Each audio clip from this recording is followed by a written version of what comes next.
Shalom, ini adalah seri yang ketiga kita mempelajari latar belakang Perjanjian Baru, khususnya tentang dunia Romawi. Saya masih mempergunakan buku yang ditulis oleh Mark Alan Powell yang berjudul Introducing the New Testament edisi revisi tahun 2018. Oke, baik, untuk seri yang ketiga ini kita akan fokus untuk berbicara tentang filsafat di dunia Romawi. Nah, sebenarnya kalau kita melihat setiap orang yang hidup di dunia Perjanjian Baru itu dipengaruhi baik secara langsung ataupun tidak langsung oleh pola pikir yang berbeda yang dibawa oleh orang Yunani dan orang Romawi. Kemanapun mereka pergi, ya, ke tanah yang mereka taklukkan dan di mana mereka tempati, pasti hal ini akan dibawa. Adapun tiga filsuf besar Yunani itu, ya, adalah Sokrates yang hidup tahun 470 sampai 399 sebelum Masehi.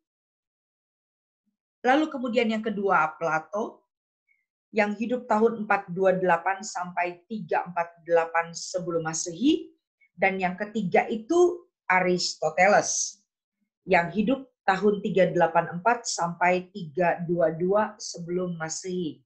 Nah, sampai batas tertentu pemikiran kebanyakan orang itu sebenarnya dibentuk oleh apa yang diajarkan para filsuf ini. Bahkan sampai sekarang masih ada ide-ide yang diuraikan dan dieksplorasi oleh para pemikir yang berdasarkan dari ide para filsuf tersebut. Namun demikian, para sarjana Perjanjian Baru lebih memusatkan perhatian pada gerakan filosofis tertentu yang populer sepanjang periode di mana dokumen-dokumen Perjanjian Baru ditulis. Adapun beberapa gerakan filosofis itu adalah sinisme, epikurianisme, platonisme, dan stoikisme. 4 hal saja yang akan kita pelajari, tentu dari beberapa yang juga sebenarnya merupakan gerakan filosofis yang ada pada masa penulisan dokumen Perjanjian Baru. Baik, kita akan coba lihat apa sih itu sinisme. Sinisme itu adalah suatu orientasi filosofis yang menekankan kesederhanaan gaya hidup dan keinginan untuk hanya memiliki apa yang diperoleh secara alami dan bebas. Nah, bagi kaum sinis, tujuan hidup itu adalah hidup dalam kebajikan dan hidup sesuai dengan alam. Sebagai makhluk yang berakal sehat, manusia itu dapat memperoleh kebahagiaan dengan latihan keras dan hidup dengan cara yang alami untuk diri mereka sendiri. Menolak semua keinginan konvensional untuk kekayaan, kekuatan, dan ketenaran. Sebaliknya, gerakan ini, ya, harus menjalani kehidupan sederhana yang bebas dari semua harta benda. Adapun filsuf pertama yang menguraikan tema-tema ini namanya Antisthenes. Lalu kemudian langkahnya itu diikuti oleh seorang filsuf yang bernama Diogenes. Mereka memilih untuk tinggal di jalan-jalan di Athena. Sinisme ini secara bertahap menurun dalam arti penting setelah abad ketiga sebelum Masehi, tetapi mengalami kebangkitan dengan kebangkitan Kekaisaran Romawi pada abad yang pertama. Orang-orang sinis ini dapat ditemukan mengemis dan berkhotbah di seluruh kota-kota kekaisaran, dan ide-ide asketis dan retorika yang serupa pun muncul dalam kekristenan awal. Saya menambahkan informasi yang diberikan oleh Meryl Tenney ya berkaitan dengan sinisme. Dia mengatakan bahwa sinisme sendiri tumbuh dari ajaran Sokrates yang mengajarkan bahwa orang dengan kebutuhan sederhana itu akan bertahan dalam keadaan yang sangat mengecewakan mereka yang mempunyai keinginan yang berlebihan. Para penganut sinisme ini menganggap bahwa kejujuran moral yang sempurna ialah tidak mempunyai keinginan sama sekali. Untuk memerdekakan diri dari semua keinginan, mereka berusaha untuk menghilangkan keinginan. Mereka membuang semua norma dan kebiasaan dan menjadi seorang individualis sejati. Penganut sinisme sering berlaku urakan dan tidak senonoh hanya untuk menunjukkan bahwa mereka itu lain daripada yang lain. Mungkin kecaman yang dilontarkan oleh Sokrates, ya sang guru, kepada Antisthenes, pendiri sinisme itu, merupakan sebuah analisis yang paling mengena yang pernah dibuat orang mengenai seluruh gerakan ini. Sokrates berkata kepada Antisthenes, "Aku dapat melihat keangkuhanmu melalui lubang-lubang pada jubahmu." Nah, itu berkaitan dengan sinisme. Lalu kemudian kita masuk kepada gerakan filsafat yang kedua itu, yaitu epikurianisme. Epikurianisme ini adalah suatu orientasi filosofis yang menekankan kehendak bebas, mempertanyakan nasib, dan mendorong pencapaian kenikmatan sejati melalui penghindaran kecemasan. Konsentrasinya pada saat ini dan menikmati semua hal. Epikurianisme ini adalah satu sistem filsafat yang didasarkan pada ajaran Epikurus, muncul sekitar tahun 370 sebelum Masehi. Epikurus itu percaya bahwa kesenangan itu baik, namun cara untuk mencapainya adalah dengan hidup sederhana dan memperoleh pengetahuan cara kerja dunia dan batas-batas hasrat seseorang. Ini yang akan membuat seseorang itu merasakan kedamaian. Dia jadi bebas dari rasa takut. Kemudian jadi hilang rasa sakit jasmaninya.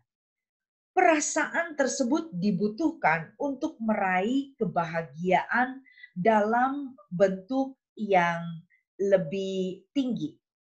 Nah, Meryl Tenney menambahkan di dalam bukunya bahwa sebagai suatu filsafat, epikurianisme ini banyak digemari karena hanya berbicara mengenai pertimbangan emosi dengan memberikan suatu pembenaran filsafat untuk melakukan apa yang dilakukan banyak orang, yaitu menjadikan kesenangan sebagai tujuan utama dalam hidup, mengesampingkan semua pikiran mengenai dosa dan pertanggungjawaban dalam suatu pengadilan akhir.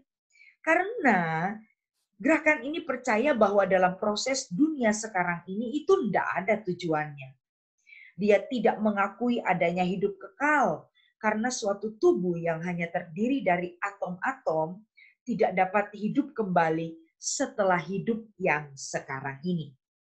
Mengingat prinsip-prinsip utama epikurianisme ini, tidak heran bila orang-orang Athena pernah menertawakan Paulus dalam sidang di Areopagus ketika dia berkhotbah mengenai Yesus dan kebangkitannya. Itu tercatat dalam Kisah Para Rasul pasal 17 ayat 18 sampai 32. Lalu kemudian gerakan filsafat selanjutnya adalah Platonisme. Platonisme ini adalah suatu orientasi filosofis yang menekankan realitas dunia transenden sebagai yang ideal, yang berada di belakang semua yang fisik atau duniawi. Nah, ajaran filsafat Plato ini menganggap bahwa benda sebenarnya tiruan dari ide dan hanya ide yang patut diselidiki oleh akal budi. Meryl Tenney menambahkan informasi bahwa asal kata Platonisme ini sendiri ya dari Plato Dia adalah seorang filsuf dari Athena yang sangat tersohor, dan dia seorang pendiri akademi yang hidup pada abad yang keempat sebelum Kristus. Dia merupakan kawan dan murid Sokrates. Dari gurunya, dia mewarisi sifat yang selalu ingin tahu dan kebiasaan untuk berpikir dalam konsep-konsep abstrak. Menurutnya, dunia ini terdiri dari alam benda yang tidak terhingga jumlahnya. Masing-masing lebih atau kurang merupakan suatu turunan yang tidak sempurna dari sebuah gagasan yang asli. Misalnya saja, kita itu mengenal banyak kursi, tetapi tidak satupun daripadanya dapat menjadi kursi yang daripadanya sebuah kursi itu berasal. Kursi yang asli itu bukanlah yang terbuat dari kayu, melainkan kursi gagasan yang tiruannya berupa kursi dari kayu tersebut. Maka dunia yang asli itu adalah dunia gagasan, dan dunia materi hanyalah bayangan belaka daripadanya. Gagasan-gagasan ini disusun menjadi sebuah sistem, dan di atas semuanya adalah gagasan tentang baik. Nah, nampaknya Plato itu tidak pernah mewujudkan gagasan baik ini atau menyamakannya dengan demiurgos atau sang pencipta yang menghasilkan dunia materi. Menurut Plato, gagasan-gagasan ini mempunyai keberadaan objektif. Pada kenyataannya hanya keberadaan inilah yang nyata. Sedang dunia yang ada ini hanyalah pantulannya yang lemah dan kacau. Konsep Plato mengenai dunia ini mau tidak mau akan menjurus pada dualisme. Bila dunia yang sesungguhnya adalah dunia gagasan yang tidak kelihatan, dan bila jagat raya yang berubah-ubah tempat manusia tinggal adalah fana belaka, pengamatan manusia harus berpindah dari yang tidak nyata kepada yang nyata. Renungan, meditasi, dan bahkan ilmu keindahan dipercaya dapat membuka jalan kepada pemindahan itu. Sedangkan pengetahuan adalah keselamatan dan dosa adalah kebodohan. Dengan mencari kebaikan yang tertinggi, ya, yang disebut sang akhir atau gagasan yang agung, orang dapat membebaskan dirinya dari belenggu dunia materi dan dapat mencapai pengertian tentang dunia yang sesungguhnya. Nah, saudara, Platonisme ini terlalu abstrak untuk dapat menyentuh perhatian atau pemikiran orang awam. Di dalam Perjanjian Baru tidak ada penyebutan langsung mengenai gerakan filsafat ini, ya, sebagai salah satu aliran filsafat yang dihadapi oleh orang Kristen. Namun, sifat dualismenya ini tercermin dalam Gnostik yang mungkin mulai berkembang pada abad yang pertama dan dalam Neoplatonisme, ya, sekali lagi Neoplatonisme yang dikembangkan oleh Plotinus dalam abad yang ketiga. Lalu kemudian kita akan melihat hal yang keempat, yaitu stoikisme. Yang dimaksud dengan stoikisme adalah sebuah orientasi filosofis yang menekankan pencapaian kebajikan melalui penerimaan nasib, berdasarkan pada anggapan bahwa semua hal telah ditentukan sebelumnya dan bahwa ada logika untuk semua yang terjadi. Nah, kalau kita melihat stoikisme ini dibentuk oleh Zeno yang hidup tahun 340 sampai 265 sebelum Masehi. Dia adalah seorang penduduk Siprus dan mungkin merupakan keturunan bangsa Semit. Zeno itu tidak mengakui suatu pribadi Allah, tetapi dia mengajarkan bahwa alam semesta ini diatur oleh suatu akal budi yang mutlak. Ada suatu keilahian yang diam di dalamnya dan meliputi keseluruhannya. Oleh karena itu, proses alam tidak diatur oleh suatu kebetulan, tetapi oleh suatu tujuan yang terus berkembang. Maka, keserasian terhadap akal budi menjadi kebaikan yang utama. Perasaan pribadi adalah tidak penting, bahkan membahayakan, karena ia cenderung mengganggu pertimbangan akal sehat dalam menyelesaikan problem manusia. Pengendalian diri yang sempurna yang tidak tergoyahkan oleh pertimbangan perasaan adalah tujuan dari stoik ini. Sikap yang seperti itu dalam dunia modern disebut sesuai dengan nama aliran ini. Nah, penganut stoikisme percaya bahwa alam adalah sebagaimana adanya dia. Dan apapun yang terjadi sudah diatur oleh sang pemelihara. Oleh karena itu, tidak ada gunanya untuk mengubah proses alam atau menahan perjalanannya yang tidak terelakkan. Alam semesta adalah untuk diterima, bukan diubah. Sikap fatalis ini melatih pengendalian diri, dan hasilnya adalah standar moralitas yang tinggi. Orang-orang Romawi yang berwatak kaku dan resmi tertarik pada paham ini. Dan banyak pejabat negara Romawi lainnya yang lebih baik seperti Cicero mempelajari dan menaati ajaran-ajarannya. Nah, gimana pun baiknya, kepercayaan stoikisme ini tidak sama dengan ajaran Kristen. Gerakan ini tidak memberi tempat bagi kehendak bebas atau keberadaan dosa yang nyata.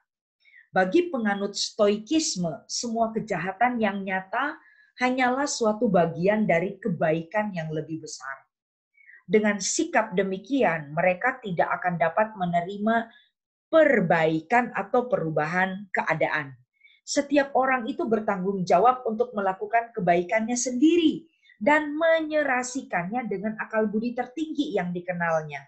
Tetapi tidak diharuskan untuk mengubah orang lain atau menghindarkan mereka dari kemalangan. Bagi penganut stoikisme, hubungan pribadi dengan Allah itu tidak mungkin. Bila Allah memperlakukan semua orang tanpa pandang bulu, maka alam juga tidak akan mengasihi seseorang lebih dari yang lainnya.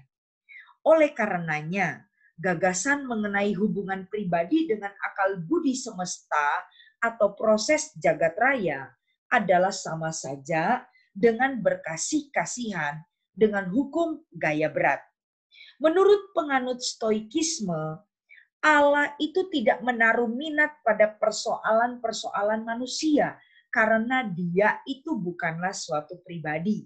Seluruh konsep Injil Kristen yang menyatakan bahwa Allah memerangi kejahatan dengan mengirimkan putranya ke dalam dunia untuk mati bagi orang berdosa adalah sangat tidak masuk di akal penganut stoikisme. Meskipun banyak di antara aturan hidup penganut stoikisme yang terpuji, dan meskipun dalam beberapa hal paham ini menyerupai norma-norma Kristen yang tertinggi, tapi kedua sistem ini berbeda dalam hal keyakinan dan pelaksanaannya. Nah, sejarah Perjanjian Baru itu mendeteksi pengaruh sekolah-sekolah filosofis ini dengan berbagai cara. Misalnya Paulus itu digambarkan berinteraksi dengan golongan Epikurianisme dan filsuf Stoik dalam Kisah Para Rasul 17 ayat 16 sampai 34. Tetapi dampak dari filsafat Yunani dan Romawi ini dapat dideteksi bahkan ketika tidak ada alasan terdapat kontak langsung. Yosefus, sejarawan Yahudi Romawi abad pertama, berpikir bahwa orang-orang Farisi itu punya banyak kesamaan dengan kaum Stoikisme.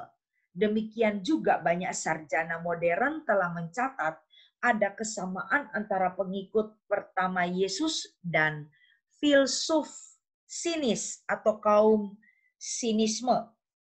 Ya, jadi ini berkaitan dengan penolakan materialisme dan status duniawi. Beberapa surat di Perjanjian Baru termasuk 1 Korintus, Galatia, dan Yakobus memanfaatkan ya cacian dan bentuk-bentuk lain dari argumen retoris yang populer di kalangan filsuf sinis dan stoa. Surat untuk orang Ibrani sering dibaca sebagai keterlibatan dengan filsafat Platonis dan konsep logos dalam Yohanes 1 ayat 1 sampai 18 juga berhutang banyak pada aliran pemikiran itu. Nah, tentu saja tidak semua orang di dunia Romawi ini akan diidentifikasi sebagai pengikut dari salah satu sekolah ini. Para petani Yahudi di Palestina bahkan mungkin tidak pernah tahu satupun dari aliran-aliran ini. Tetapi tetap saja filosofi-filosofi ini mewakili jenis pemikiran yang ada pada saat itu. Ya, jadi ada pertanyaan-pertanyaan yang diajukan seputar apa tujuan atau kebaikan tertinggi dalam hidup. Apakah segalanya telah ditentukan sebelumnya? Atau dapatkah orang membuat pilihan yang mempengaruhi bagaimana kehidupan mereka? Apakah ada kehidupan di luar kematian? Apakah rahasia kebahagiaan itu? Nah, bahkan saudara, orang-orang yang tidak berpendidikan di sudut-sudut kerajaan yang sangat luas, misalnya nelayan atau gembala atau tukang kayu Galilea, cenderung berpikir tentang hal-hal seperti ini dan mengorientasikan diri dalam cara yang lebih cocok dengan satu sistem filosofis daripada dengan yang lain. Ya, jadi inilah gambaran dari gerakan filosofis yang ada yang sangat mempengaruhi juga para penulis kitab dalam Perjanjian Baru. Tuhan memberkati.